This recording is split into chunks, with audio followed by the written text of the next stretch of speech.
अस्सलाम वालेकुम। हाय व्यूवर्स, कैसे हैं आप सब। आज हम आपको कुछ ऐसी चीज़ें मेडिकल के बारे में बताएंगे जिनकी पहचान करना बहुत ज़रूरी होता है। इनके नाम हमें आने चाहिए। सबसे पहले जो न्यू बॉर्न बेबी में हम किनोले की बात की थी पहले भी और अभी भी बात कर लेते हैं। तो इससे पेशतर कि मैं अपनी चीज़ें डिस्कस करूँ आपसे इन तमाम चीज़ों के बारे में, आपसे रिक्वेस्ट करूँगा कि मेरे यूट्यूब चैनल को सब्सक्राइब करें और इसको लाइक करें, शेयर करें। ये बहुत ही इंफॉर्मेटिव वीडियोस हैं। मेडिकल टर्मिनोलॉजी इसमें यूज़ की गई है, उसकी तमाम चीज़ें आपको बताई गई हैं। ये बहुत अच्छी गाइडलाइन है, ख़ासतौर पर न्यू स्टाफ के लिए, स्टूडेंट्स के लिए, और ख़ासतौर पर जो अभी इन चीज़ों से वाकिफ़ नहीं है तो उनको बताने के लिए। तो सबसे पहले हम किनोले की बात करेंगे। 24 गेज जो लास्ट गेज है हमारे पास, स्टार्टिंग गेज सॉरी, वो हमारे पास 24 गेज है। लास्ट जो है 14 है, यानी 24 और 14। 14 सबसे बड़ा गेज है और लास्ट जो है वो कहलाता है। और स्टार्ट में हम जो करते हैं न्यू बोर्न से, वो 24 गेज है। उसके बाद ये जो आपको नज़र आ रहा है ये स्प्लिंट कहलाता है। स्प्लिंट या इसको सॉफ्ट केयर भी कहते हैं और इसको हैंड स्पॉट भी कहते हैं। ये बेबी के किनोला पास करने के बाद ये बेबी के हाथ के नीचे लगाई जाती है ताकि हाथ जो है बेबी का स्ट्रेट रही यूँ और वो किनोला पोजिशनल ना, और आईवी फ्लूइड जो है वो इन्फ्यूजन पंप के थ्रू चलता रहे। जब बेबी बॉर्न होता है तो हम उसको नेम टेग लगाते हैं, उसके ऊपर हम उसका बेबी ऑफ जो भी उसका नाम है वो लिखते हैं, बेड नंबर लिखते हैं और सेक्स लिखते हैं और डेट लिखते हैं। तो ब्लू और पिंक जो आपको नज़र आ रहा है, पिंक बेसिकली हम फीमेल को टाई करते हैं और ब्लू जो है वो हम मेल को टाई करते हैं। उसके बाद हम देख लें आपकी जो अम्बिलिकल कॉर्ड क्लैंप होता है। ये जो क्लैंप है ये बेसिकली बेबी की अम्बिलिकल कॉर्ड क्लैंप होता है। जैसे ही बेबी बॉर्न होता है तो इसको हम 1 से 2 इंच के फासले पर जो है बेबी की कॉर्ड के ऊपर क्लैंप कर देते हैं, ठीक है। तो ये कॉर्ड क्लैंप कहलाता है। उसके बाद ये एनजी ट्यूब है, आप देख सकते हैं इसका नंबर जो आ रहा है वो 6 आ रहा है। तो ये 5 नंबर, 4 नंबर, 7 नंबर, 8 नंबर, 10, 12, 14, 16, 18 इस तरह इसके मुख्तलिफ गेज हैं। उसके बाद हम इसकी बात कर लेते हैं। ये चेस्ट ट्यूब होती है जी, ख़ास तौर पर उस टाइम डाली जाती है जब प्लूरल फ्यूजन हो या फिर कुछ बेबी ऐसे होते हैं जो कि न्यूमोथ्रक्स वाले बेबी जो होते हैं उनमें हम करते हैं। उसके बाद ये सक्शन कैथेटर कहलाता है। बच्चों में ये 8 नंबर का इस्तेमाल होता है, लेकिन जो न्यू बॉर्न है उनमें 8 नंबर, 7 नंबर और फिर पीड्स में हम 10 नंबर का या 8 नंबर का ही इस्तेमाल करते हैं। ये हमारी नेज़ल प्रोंग है, ये देख सकते हैं। ये न्यू बॉर्न की है। ये जितनी स्पीड्स में भी आती है, अडल्ट में भी आती है, मीडियम, लार्ज, स्मॉल सब इसके साइज होते हैं। पीछे आप देख सकते हैं, ये देखें अडल्ट की है, फिर ये पीड्स की है, फिर स्मॉल है और ये एक्स्ट्रा स्मॉल न्यू नेट की कहलाती है, एक्स, ठीक है। उसके बाद ये ड्रिप सेट है जो इस्तेमाल होता है हमारे पास। फिर आईवी चैम्बर्स हैं, फिर कुछ ड्रिप्स होती हैं, ये देखें आप। जैसे ये डेक्स्ट्रो सलाइन है, डीएस लिखा हुआ है, डेक्स्ट्रोज सलाइन, और ये 10% लिखा हुआ है। 10% हम न्यू बॉर्न बेबी को स्टार्टिंग में स्टार्ट करते हैं, सही है। कुछ हॉस्पिटल में ये 24 आवर के लिए चलता है, कुछ हॉस्पिटल में ये 72 आवर्स के लिए चलाते हैं। कंसल्टेंट की एज़ पर उनके ऑर्डर्स के ऊपर होता है। ये 1/5 है जो उमूमन बच्चों में ये ड्रिप हमने चलाते हैं, ठीक है। और ये 1/5 ड्रिप कहलाती है। इसमें भी सोडियम है, क्लोराइड है, और देखें ये 1/5 है, ऊपर देखें 1/5, ठीक है। और 0.18 भी ये सोडियम क्लोराइड कहलाती है, सही है। उसके बाद ये नामस लाइन है, ये आपको पता है ये बहुत सारी चीज़ों में काम आती है। ये इंजेक्शन की डिल्यूशन में काम आती है। उसके बाद ये अपना इसी में हम जो बबल सी पैप मैनुअल बनाते हैं वो उसके काम आती है। फिर इसको हम ब्लड प्रेशर में भी इस्तेमाल करते हैं, ठीक है। हाइपो उसमें वॉल्यूम में फिर वॉमिटिंग वगैरह किसी पेशेंट को हो रही है तो उसमें भी हम यूज़ करते हैं। नामासाइन को हम ड्रेसिंग वगैरह के लिए, नोबलाइज़र करने के लिए इसके बहुत सारे इस्तेमाल आता है। नाक में भी डालते हैं, इससे आइज़ भी वॉश करते हैं, वुंड भी वॉश करते हैं, इसकी बाकायदा ड्रेसिंग भी होती है। तो ये मल्टीपल काम आते हैं। तो 1/5 हम ख़ास तौर पे उन बच्चों जो 10 केजी से ऊपर के होते हैं तो उनमें इस्तेमाल करते हैं। 10% हम न्यू बॉर्न में भी इस्तेमाल करते हैं और हाइपोग्लाइसीमिया वाले पेशेंट में भी डेक्सोसलाइन हम जो है वो वैसे ही नमकियात के लिए इस्तेमाल करते हैं। ख़ासतौर पर जो पेशेंट जो हैं जिनका मतलब ब्लड प्रेशर लो हो, और उनको फिर हम थोड़ा सा डेक्सोसलाइन भी स्टार्ट कर देते हैं, ठीक है। लेकिन मेन ब्लड प्रेशर के लिए जो होती है वो होती है नामसलाइन, ठीक है। उसके बाद ये देखेंगे हमारे पास अल्कोहल स्वाब होते हैं, ठीक है। इसमें हम अल्कोहल स्वाब और सनी प्लास भी रखते हैं। यहाँ पे ड्राई स्वाब भी रखते हैं। फिर हमारे पास सनी प्लास भी होते हैं, फिर स्पिरिट स्वाब भी होते हैं। ये सारी चीज़ें होती हैं, इसको पेपर टेप कहते हैं, सही है। ये रिसैसिटेशन जो है वो ट्रॉली कहलाती है, वार्मर कहलाता है। उसके बाद अगर इसकी बात की जाए तो ये देखें, ये हमारे पास जो नेज़ल प्रोंग है ये नेज़ल प्रोंग कहलाती है, ठीक है। और ये हेड बॉक्स कहलाता है। हेड बॉक्स से भी हम बच्चों में न्यू बॉर्न में ऑक्सीजन लगाते हैं। इसके पीछे जो पॉइंट नज़र आ रहा है यहाँ पर हम इसको लगाने के बाद, यहाँ पर लगाने के बाद इसका जो सेकंड है इसको हम वहाँ ऊपर फ्लो मीटर में लगा देते हैं, 3 लीटर, 5 लीटर, 10 लीटर। तो ये हेड बॉक्स कहलाता है, ठीक है। इससे ऑक्सीजन देते हैं न्यू बॉर्न को हम लोग, और या फिर हम इसको ये देखें नेज़ल प्रॉन्ग से ऑक्सीजन देते हैं, ठीक है। ये जस्ट आपको दिखाने के लिए किया गया है ताकि आप इसको देख सकें, ठीक है। बाकी ये स्टेथोस्कोप कहलाता है, ठीक है। पीड्स का देखें आप, बिल्कुल इसका जो है स्मॉल साइज़ में होता है ये। फिर हॉस्पिटल के अंदर आपको ट्यूब्स नज़र आती हैं ब्लड की काफ़ी सारी, जिसमें हम सैंपल लेते हैं। ये पैम्पर बेबी वेट मशीन होती है जिसमें हम पैम्पर का वेट करते हैं, ठीक है। ये जो है इसके ऊपर हम पहले पैम्पर का वेट करते हैं, उसके बाद फिर हम अल्लाह आपका भला करे, पहले हम एम्प्टी पैम्पर का वेट करते हैं, फिर हम फुल पैम्पर का वेट करते हैं। तो उसको पहले वाले पैम्पर जो एम्प्टी पैम्पर होता है उसका वेट माइनस करके बाकी जो होता है वो हमारा आउटपुट होता है।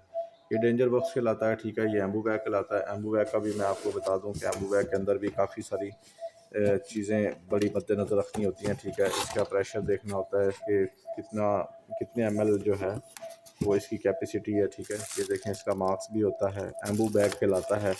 ये इसके पीछे लगता है यहाँ पर, इस जगह पे, यहाँ पर, ठीक है। यहाँ पर ऑक्सीजन की लाइन लगती है और यहाँ पर ये बैग लगता है, और ये ट्यूब जो है फिर फ्लो मीटर के साथ जो ऑक्सीजन फ्लो मीटर होता है उससे अटैच होके फिर हम इससे भी ऑक्सीजन भी देते हैं और इससे हम पॉजिटिव एयर प्रेशर भी देते हैं, या आर्टिफिशियल ब्रीथ जिसे कहते हैं। तो ये यहाँ तक आपने देखा डेंजर बॉक्स की बात होगी। फिर हमारे पास क्रश कार्ट होता है, जो आपको पता है कि जिसमें हम काफ़ी सारी चीज़ें, इंजेक्शंस ख़ास तौर पे हमारे जो लाइफ सेविंग ड्रग्स हैं और इमरजेंसी ड्रग्स हैं वो सारी होती हैं।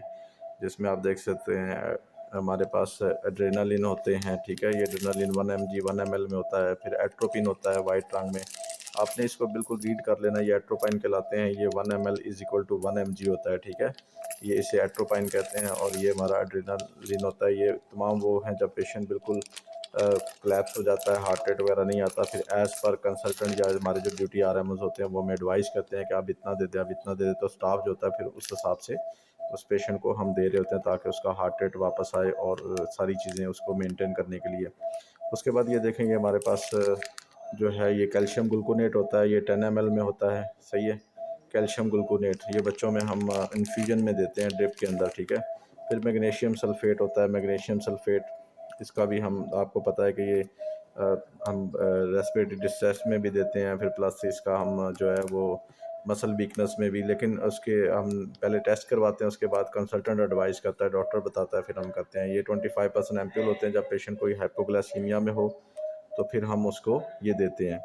उसके बाद ये नार्मल सलाइन है जो आइज़ वॉश करने के लिए, नोज़ के लिए, फिर हम नेबुलाइजिंग के लिए इस्तेमाल करते हैं। ये KCL होता है। ये हमेशा इन्फ्यूजन ड्रिप में 2 cc 5 cc डाल के एज़ पर कंसल्टेंट ड्रिप में डाल देते हैं। फिर वो स्लो स्लो जो है प्रोग्रेस पे चलता रहता है 24 आवर के लिए। इसको KCL कहते हैं। पोटाशियम है बेसिकली। ये 20 यानी कि 25 ml का नार्मल सलाइन है और ये 25% है। ये हम IV डायरेक्ट दे सकते हैं 25%, लेकिन KCL को किसी कीमत पर भी IV डायरेक्ट नहीं देना।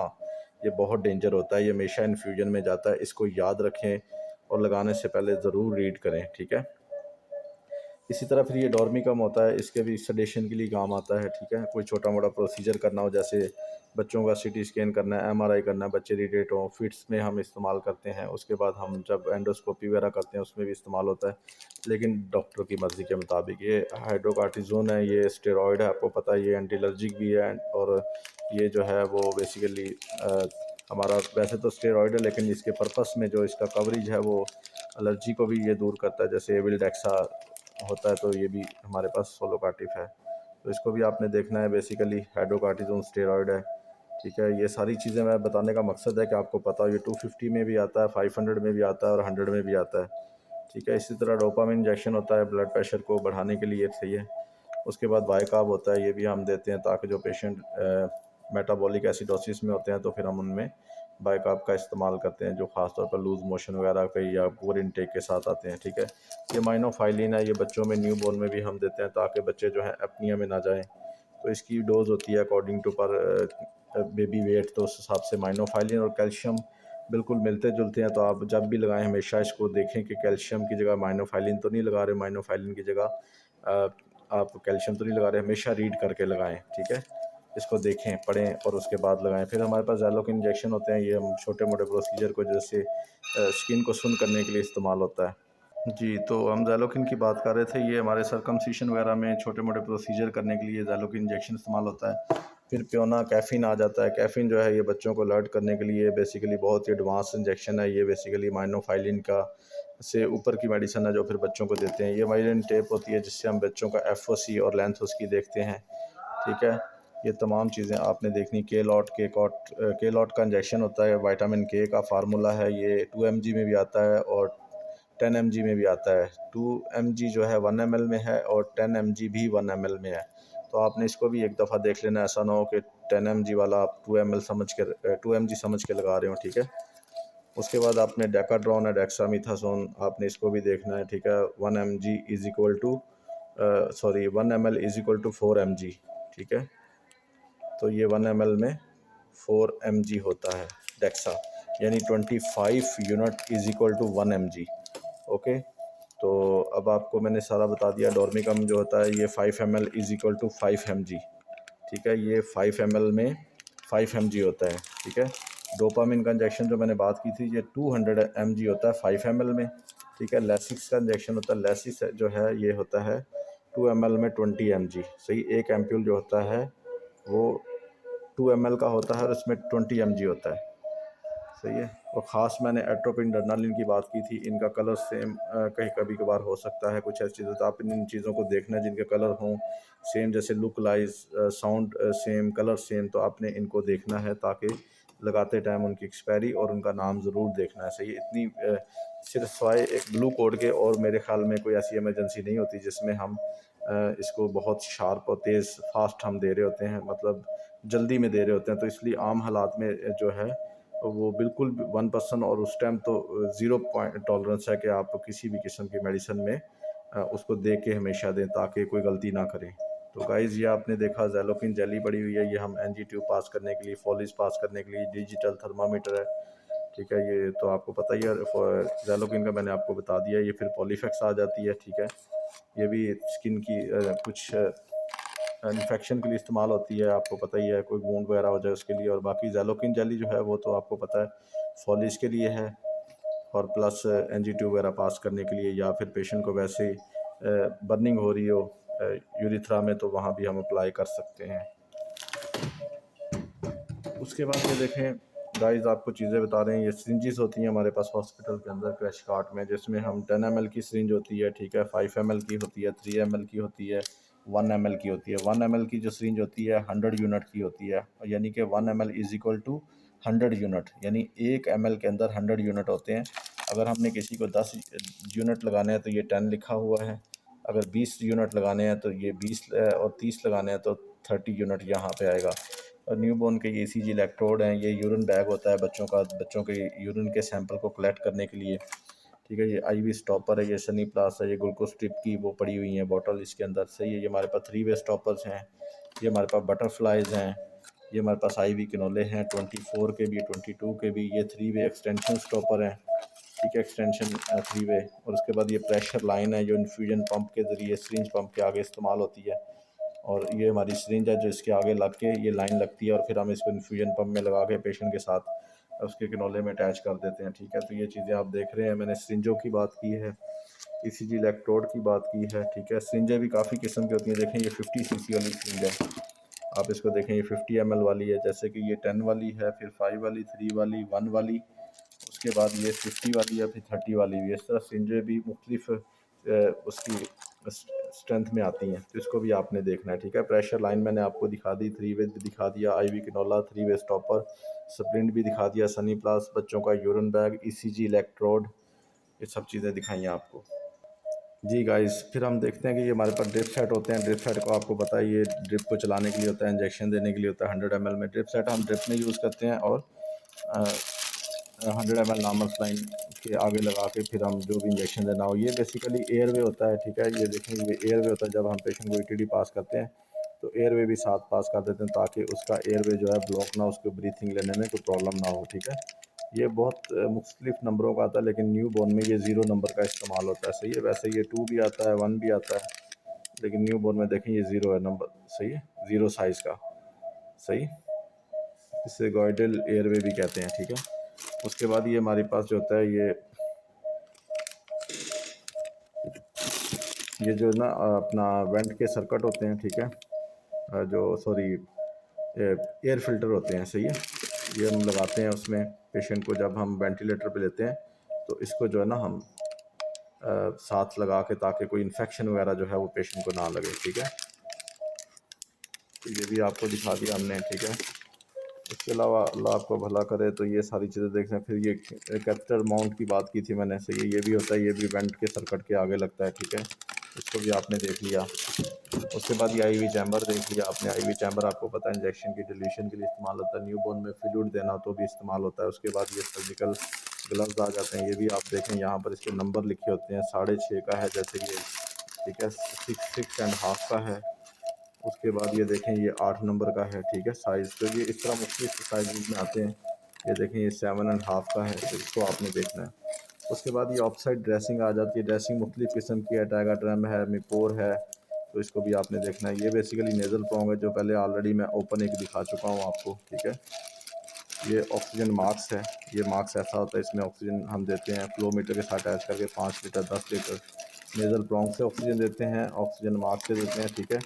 और ये फिर नेबुलाइज़र मास्क है। नेबुलाइज़र मास्क से इधर दवाई डलती है, आटम या क्लिनल कॉम्पोजिटम। तो ये हो गया हमारा नेबुलाइज़र मास्क, ठीक है। और ये भी हो गया हमारा ऑक्सीजन मास्क, और ये होगी हमारी नेज़ल प्रोंग, ठीक है। तो ये चीज़ें आपने देख ली, यानी नेज़ल प्रोंग, ऑक्सीजन मास्क, और फिर नेबुलाइज़र मास्क, और एक होता है रीब्रीथिंग मास्क, जिसके पीछे एक बलून बड़ा सा एक शॉपर्स टाइप का होता है, जो हम पीछे लगाते हैं, जस्ट लाइक हम जैसे हमारा जो आर्टिफिशियल लंग्स होता है वेंट के आगे हम लगाते हैं, उसी टाइप का एक वो होता है, ठीक है। इसको भी आपने देखना है। जी अस्सलाम वालेकुम जी ब्रदर। फिर मैंने बताया ये वेंटिलेटर सर्किट होता है न्यू बोर्न का, इसी तरह अडल्ट का भी होता है, सही है। तो ये बिल्कुल पैक होता है, हर पेशेंट पे न्यू यूज़ होता है। जब एक पेशेंट पे एक बार यूज़ हो जाता है तो ये डिस्पोजेबल होता है, डिस्कार्ड हो जाता है, ठीक है। और साथ हम ये हमारे पास जो आप देख रहे हैं ड्रिप्स है, मैंने कहा था ये नॉर्मल लाइन आ जाती है। ये 5% एक्सेस वाटर है, ठीक है। उसके बाद ये 10% है, सही है। ये 5% एक्सेस वाटर है, सही है। उसके बाद ये हमारे पास हाफ स्ट्रेंथ है, ठीक है। हाफ स्ट्रेंथ की ड्रिप होती है 0.45%, ठीक है। 150 होती है, 0.18 की होती है, ठीक है। तो ये हमारे पास हाफ स्ट्रेंथ हो गया। तो ये इस तरह सारी चीज़ें आपने देखनी है और इनको सीखना है, ताकि आपको कोई कंफ्यूजन ना हो, सही है। इनके ऊपर लिखा होता है। शुक्रिया। उसके बाद ये इन्फ्यूजन पंप होता है, जिसको मैंने कहा था कि आपने देखना है। ये इन्फ्यूजन पंप होता है, ठीक है। ये ऐसे इसमें लगता है जैसे ये ड्रिप लगी हुई है। ड्रिप इसके अंदर, इसमें से हम इसको ओपन करते हैं, इसके अंदर लगा लेते हैं, सही है, फिक्स कर देते हैं। उसके बाद जितने भी ड्रॉप सेट करने हैं वो कर लेते हैं, ठीक है। तो ये इन्फ्यूजन पंप कहलाता है जी। फिर ये वेंटिलेटर कहलाता है। जैसे मैंने आपको वेंटिलेटर सर्किट के बारे में बताया था, उसके बाद हमने आपको HM फ़िल्टर के बारे में बताया था कि किस तरह ये इधर फ़िल्टर लगाते हैं हम लोग, ठीक है। उसके बाद ये जो होता है ये हमारा पेशेंट के साथ अटैच होता है, ठीक है। ये वेंटिलेटर कहलाता है, ठीक है, मसनूई सांस की मशीन जिससे कहते हैं। उसके बाद ये हमारे पास कार्डिक मीटर कहलाता है, ठीक है। इसको आपने देखना है, सही है। फिर ये लाइट कहलाती है, फोटोथेरापी लाइट इसको बोलते हैं, फोटोथेरापी, ठीक है। ये इंक्यूबेटर है जिसमें बेबी है। ये चीज़ें आपने देखनी। ये फ्लो मीटर है, ये सक्शन इंजेक्टर है, ठीक है। आपने इन चीज़ों को देखना है। ये एक नया हमारे पास जो इन्फ्यूजन पंप है, ये भी मैंने आपको दिखा दिया है। ये ऊपर देखें चैम्बर लगा हुआ है, चैम्बर फिर इस ड्रिप में इंसर्ट है। ये सारी चीज़ें आपने देखनी है। ये मैनुअल बबल सी पैप बना हुआ है, मैनुअल बबल सी पैप बना हुआ है। ये बच्चा उस पर मेंटेन नहीं कर रहा था, तो फिर हमने इसको हाई फ्लो पे डाला है, तो इसको हाई फ्लो मशीन कहलाते हैं, ठीक है। तो आपने इन चीज़ों को देखना है कि ये मशीन जो है ये हाई फ्लो की मशीन है, ये जो है ये इन्फ्यूजन पंप है, ठीक है। और ये जो है ये वेंटिलेटर है, ठीक है, मसनूई सांस की मशीन। उसके बाद फिर हमने आपको फोटोथेरापी के बारे में बताया। जो ये लाइट ऑन है और इसकी लाइट है, इसको हम फोटोथेरापी कहते हैं जॉन्डिस के लिए, सही है। तो आप ये सब चीज़ें देखें। ये हमारे पास पोर्टेबल जो होता है इंक्यूबेटर होता है, इसको हम कहीं भी बेबी को जब ट्रांसफ़र करना हो या OT से या लेबर रूम से रिसीव करना हो सिक बेबी को, इसमें ऑक्सीजन सिलेंडर भी होता है, तो इसको हम ले जाते हैं और बेबी को रिसीव करके ले आते हैं।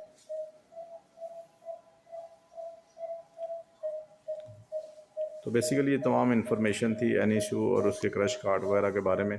ये सब चीज़ें होनी चाहिए और आपके नॉलेज में हो कि इनका तरीकाकार इस्तेमाल क्या है। और फिर हम एम्बू बैग की बात कर लेते हैं। एम्बू बैग में देखें न्यू बॉर्न का मार्क्स होता है, ठीक है। और इसके पीछे प्रॉपर इसका बैग भी है और इसकी ट्यूब भी है ऑक्सीजन के लिए। ये लोरेंजोस्कोप होता है, ठीक है। लोरेंजोस्कोप का भी मैं ऑलरेडी आपको बता चुका हूँ, ठीक है। इसके अंदर मुख्तलिफ साइज़ के ब्लेड होते हैं, वो भी आपने देख लेने हैं, ठीक है। लाइट ऑन करके चेक करना होता है कि ये काम करे नहीं कर रहे। फिर ETT ट्यूब्स होती हैं जो मुख्तलिफ साइज़ और गेज में आती हैं, साइज़ में आती हैं। जैसे ये 3.0 की है, ठीक है, फिर 2.5 की है, इस तरह तमाम ETT साइज़ भी होते हैं, ठीक है। तो इसको ETT बोलते हैं, ठीक है, ETT एंजियोट्रेकल ट्यूब। तो ये तमाम चीज़ें आपने सीखनी है, याद रखनी है, और जब आपकी नज़र से गुजरें तो आपने इनको देखते रहना है कि ये इनके ये नेम है और इनका तरीक़ाकार क्या है, इस्तेमाल क्या है। ठीक है ब्रदर, थैंक यू, अल्लाह हाफिज़, god bless you all, bye bye.